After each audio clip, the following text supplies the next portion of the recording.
السلام عليكم، ازيكم حبايبي؟ عاملين ايه؟ يا رب تكونوا بخير. النهارده ان شاء الله هنتكلم عن وحدات قياس السرعه. بيقول لي هنا تختلف وحدات قياس السرعه تبعا لاختلاف وحدتي قياس المسافه والزمن المستخدمين. يعني ايه؟ يعني انا عندي قانون السرعه بيقول السرعه بتساوي المسافه على الزمن، يبقى ع بتساوي ف على ز. دلوقتي عندي المسافه دي ممكن تتقاس بالمتر او بالكيلومتر، والزمن ده ممكن اقيسه بالثانيه او بالدقيقه او بالساعه. فوحدة قياس السرعة بتختلف على حسب اختلاف وحدات المسافة والزمن. يعني مثلا دلوقتي السرعة بتساوي المسافة على الزمن، لو المسافة بالمتر والزمن بالثانية، تمام، يبقى السرعة وحدة قياسها هتكون متر على الثانية، أو بقولها متر، الشرطة دي بقول عليها لكل، يبقى متر لكل ثانية. يبقى إذا أول وحدة قياس للسرعة هي متر على الثانية. طب متر على الثانية دي بوصف حركة ايه؟ لو الحركة عندي بسيطة زي مثلا كائن يتحرك أو دراجة بتتحرك، يعني بتوصف لي المشي. طيب تاني حاجة، لو السرعة طبعا ع بيساوي ف على ز. لو المسافة بالكيلومتر والزمن بالساعة، فالسرعة وحدة قياسها هتكون كيلومتر على الساعة يعني. طيب دي بتوصف لي ايه؟ بتوصف لي الحركة الكبيرة، زي مثلا غواصة بتتحرك، موتوسيكل بيمشي، عربية بتتحرك، طيارة، الحاجات اللي هي الانتقالات الكبيرة دي، زي مثلا حد بينتقل من مدينة لمدينة، محافظة لمحافظة. تمام. تالت وحدة قياس معانا هي الكيلومتر على الثانية. يعني ايه؟ قلنا ان العين اللي هو السرعة بتساوي المسافة على الزمن، لو المسافة بالكيلومتر والزمن بنقيسها بالثانية، فهتطلع لي وحدة قياس تالتة اسمها كيلومتر لكل ثانية. دي بتوصف لي مثلا سرعة الضوء. سرعة الضوء 300 ألف كيلو متر على الثانية، في الثانية الواحدة. طيب في كمان رابع وحدة قياس للسرعة، أنا عندي ع بيساوي ف على ز. لو المسافة بقيسها بالمتر والزمن بقيسه بالدقيقة، يبقى السرعة وحدة قياسها هتكون متر لكل دقيقة. وده جدول بيختصر لي الكلام اللي قلته. أنا عندي ده المسافة وده الزمن ودي السرعة. لو المسافة بالمتر والزمن بالثانية، يبقى السرعة هتبقى وحدة قياسها متر على الثانية. طب لو المسافة بالمتر والزمن بالدقيقة، السرعة متر على الدقيقة. طب لو المسافة بالكيلومتر والزمن بالساعة، يبقى السرعة كيلومتر على الساعة. طب لو المسافة بالكيلومتر والزمن بالثانية، يبقى كيلومتر على الثانية. تمام. بس أنا دلوقتي بشتغل على حاجتين بس، أنا بشتغل على المتر على الثانية والكيلومتر على الساعة. دول أشهر وحدتين قياس للسرعة، دول اللي ممكن نشتغل عليهم الترم ده إن شاء الله. سؤال هنا بيقول ما معنى أن طائرة تتحرك بسرعة مقدارها كذا 1000 كيلومتر على الساعة. تمام. هو هنا جايب لي مفهوم السرعة.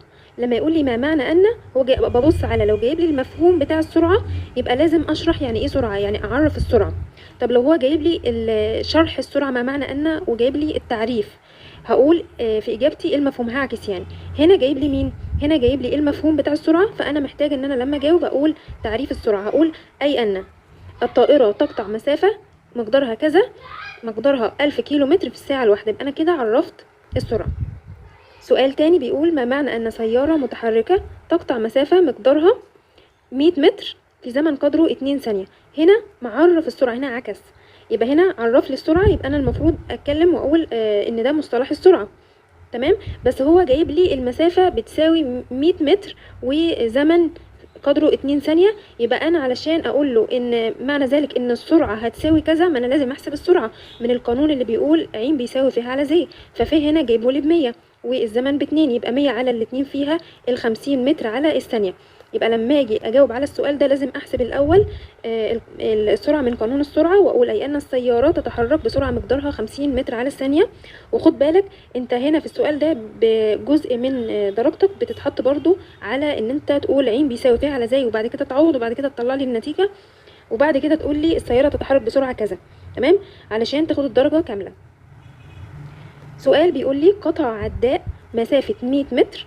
يبقى بص لما يجي يجيب لك اي سؤال هو قايل لي المسافه بيساوي 100 متر، يبقى اقول فوقيها كده يبقى ده الفاء. من مضمار سباق. يعني ايه مضمار سباق؟ انا عندي ده مثلا الملعب اللي بيتلعب فيه الكوره، حواليه بيبقى فيه جزء احمر كده الناس بتجري فيه. تمام، هو ده اللي بنسميه مضمار. تمام. ماله بقى العداء ده؟ كان بيجري في المضمار ده، كان بيجري بمسافه قدرها 100 متر في زمن حوالي 10 ثواني. هو عايز مين؟ السرعه. بسيطة، أقول ع بيساوي ف على ز، والف ب100 والزمن ب10، فهيبقى 10 على 100 على 10 فيها ال10 متر كل ثانية. ولازم لما اجي احل مسألة سرعة لازم اعمل الهامش اللي انا عاملاه ده، اكتب العين مجهوله والف بالمية، لازم اكتب وحدة القياس علشان اشوف هل وحدة القياس بالمتر على الثانية ولا كيلو متر على الساعة. هنا متر وهنا ثانية، يبقى وحدة القياس بتاعة السرعة لما اجي اكتبها في النهاية اقول متر على الثانية، فخد بالك من النقطة دي. ويقول لي وحدة القياس هنا بتعتمد على وحدة القياس المستخدمة في المسألة، هل انا هكتب السرعة متر على الثانية ولا كيلو متر على الساعة. هبص هنا الاقي المسافة لو بالمتر والزمن بالثواني يبقى السرعة هتبقى وحدة قياسها متر على الثانية. لو المسألة المسافة جايبها لي بالكيلو متر والزمن بالساعة يبقى السرعة وحدة قياسها هتبقى كيلو متر على الساعة. سؤال كمان بيقول لي ما معنى أن طائرة تتحرك بسرعة مقدارها 1000 كيلو متر على الساعة؟ ما معنى ذلك؟ هو هنا قال لي مفهوم السرعة، يبقى أنا المفروض أعمل إيه؟ أعرف السرعة. يبقى الطيارة دي بتتحرك مسافة قدرها 1000 كيلو متر في الساعة الواحدة. دلوقتي هندخل على تحويلات وحدات قياس السرعة. دلوقتي أنا عين السرعة وعندي زمن وعندي المسافة. كل مثلا الزمن ده بقيسه اما بالثانية او بالدقيقة او بالساعة، المسافة اما بقيسها بالمتر او بالكيلو متر. فانا دلوقتي لو جايب لي في المسألة كيلو متر والمفروض ان انا احولها للمتر، او العكس جايبها لي متر وعاوز احولها للكيلو متر. طب لو جايب لي مثلا الزمن بالساعة وعاوز احولها لثانية او دقيقة، او جايب لي ثانية وعاوز احولها لساعة، انا هعمل الكلام ده ازاي؟ من خلال القوانين اللي انا هقولك عليها، التحويلات اللي هقولك عليها دي. اول حاجة هناخد المسافة وحدة قياسها اما كيلو متر او متر او سنتيمتر. طيب هنشوف هنلاقي ان الكيلو متر اكبر من المتر، اكبر من السنتيمتر. السنتيمتر ده انا لو معايا مسطره حطيت المسطره دي على الورقه، فدي انا بقيس المسافه بالسنتيمتر. طب امتى اقيسها بالمتر؟ مثلا لو انا بقيس امتار حته ارض معينه واقول دي كام متر في كام متر، او مثلا عايزه اقيس السجاده فبقول دي مثلا 1.5 في 3 متر كده. طب امتى اقول ان هي كيلو متر؟ لما اقيس بقى حاجات كبيره خالص، مثلا المسافه من مدينه كذا لمدينه كذا مثلا 2 كيلو متر. تمام. فاذا دلوقتي ان الكيلو متر اكبر من المتر، معنى كده ان الكيلو متر يعني مثلا الواحد كيلو متر فيه 1000 متر. تمام. يبقى الرقم اللي جنب الوحده الصغيره بيبقى كبير، والرقم اللي جنب الوحده الكبيره بيبقى صغير. لذلك لما اقول ان انا بحول من الكيلومتر للمتر لازم الرقم اللي جنب المتر اللي هي الوحده الصغيره اللي هي الاصغر من الكيلومتر يكون كبير، والرقم اللي جنب الكيلومتر ده بيكون صغير. تمام. ففهمت ليه احنا بنضرب؟ طبعا العكس، لو انا حبيت احول من المتر للكيلومتر بقسم. ليه بقسم؟ لان انا عاوز الرقم اللي جنب الوحده الكبيره دي صغير والرقم اللي جنب الوحده الصغيره كبير. يبقى دلوقتي لو انا عندي كيلومتر عاوز احوله لمتر فهضربه في 1000. طيب لو برضو عاوزه احول من المتر للسنتيمتر بضرب في 100. خد بالك الاول بضرب في 1000 وهنا بضرب في 100. طب لو انا عاوزه احول من السنتي للمتر بقسم على 100. طب لو عاوزه احول من المتر للكيلومتر بقسم على 1000. يعني مثلا يقول لي 2 كيلو متر فيهم كام متر، يبقى هنا 2 كيلو متر فيهم كام متر. يبقى انا هحط الاثنين اللي هو جايبها لي، يبقى هنا 2 واحول لما احول من الكيلو متر للمتر بضرب في 1000، يبقى هقول 2 في 1000 فهتديني 2000 متر. تمام. فده ابسط مثال على التحويلات. ندخل على تحويل وحدات قياس الزمن. الزمن قلنا اما بنقيسه بالساعة او بالدقيقة او بالثانية. طبعا الساعة اكبر من الدقيقة اكبر من الثانية. طب لو انا عاوز احول من الساعة للدقيقة بعمل ايه؟ بضرب. طبعا الدقيقة هي الوحدة الصغيرة، يبقى الرقم اللي جنبيها لازم يكون كبير والرقم اللي جنب الوحدة الكبيرة لازم يكون صغير. فعشان احول من الساعة اللي هو الوحدة الكبيرة للوحدة الصغيرة بضرب في 60. طب لو عايز احول من الدقيقة للثانية بضرب برضو كمان في 60. طب لو عاوزة احول من الساعة للثانية على طول هضرب. انا عندي هنا 60 وعندي هنا 60، يبقى بضرب في 60 في 60. لو جيت ضربت 60 في 60 هيطلع لك رقم 3600. يبقى علشان احول من الساعة للثانية بضرب في 3600.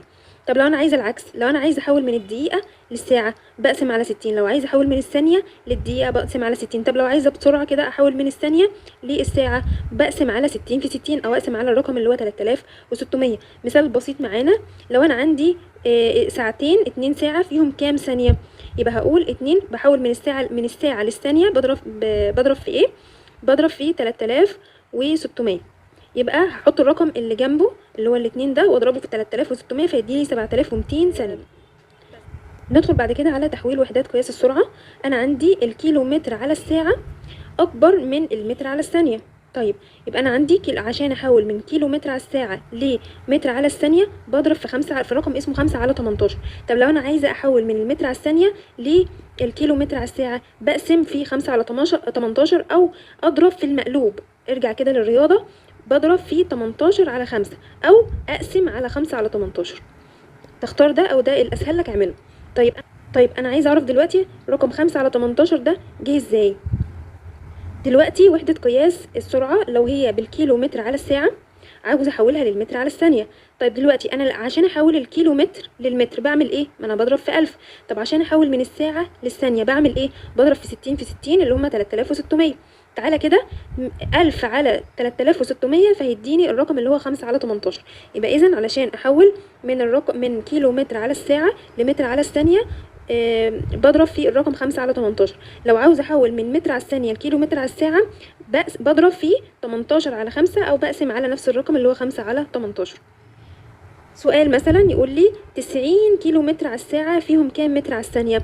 انا بكتب الرقم اللي هو جايبه لي اللي هو 90 واشوف من كيلو متر على الساعة لمتر على الثانية بعمل ايه؟ بضرب في 5 على 18 اللي هو كام؟ يديني 25 متر على الثانية. طيب لو قايل لي 25 متر على الثانية فيهم كام كيلو متر على الساعة؟ بحول من الصغير للكبير. يبقى انا بعمل ايه؟ بقسم في ايه؟ في 18. بقسم 5 على 18 او بضرب في المقلوب اللي هو 18 على 5. يبقى 25 بضربه في 18 على 5 يديني الرقم ده 90 كيلو متر على الساعة. يجيني هنا سؤال يقول لي سيارة تتحرك قطعت مسافة 200 متر خلال زمن 10 ثواني احسب السرعة. دلوقتي لو انا جالي مسألة زي دي، اول حاجة اعمل الهامش كده واخد كل معطى واحطه كده على طول اول باول في الهامش ده. قايل لي المسافة 200 متر فبكتب فيها بيساوي 200، ومهم قوي اكتب الوحدة عشان اعرف السرعة انا هعملها بالمتر على الثانية او بالكيلو متر على الساعة. تمام، هو هنا قايل لي المسافه بال200 متر. تمام، خلال زمن 10 ثواني بكتب ازاي؟ بيساوي 10 ثانيه. اذا السرعه بتاعتي هتبقى ايه؟ بوحدتها متر على الثانيه. تمام، احسب السرعه. يبقى بقول ان السرعه بيساوي المسافه على الزمن 200 على 10 فهتبقى 20 متر لكل ثانيه. ليه؟ لان المتر جايبهولي هنا المسافه جايبهولي بالمتر والزمن جايبهولي بالثواني. طب لو قايل لي هنا 20 متر على الثانيه فيهم كام متر على الساعه؟ انا بحول من الصغير للكبير. انا كنت بقسم على 5 على 18 او بضرب في المقلوب اللي هو 18 على 5. يبقى 20 في 18 على 5 يديني 72 كيلو متر على الساعه. لو عجبك وبكده وصلنا لنهايه الفيديو. لو عجبك الفيديو اعمل لايك وشير، وما تنساش تشترك في القناه وتفعل الجرس علشان يوصلك كل فيديو جديد. لو عندك اي سؤال اكتبه في التعليقات تحت وانا ان شاء الله ارد عليك. سبحانك اللهم وبحمدك اشهد ان لا اله الا انت استغفرك واتوب اليك.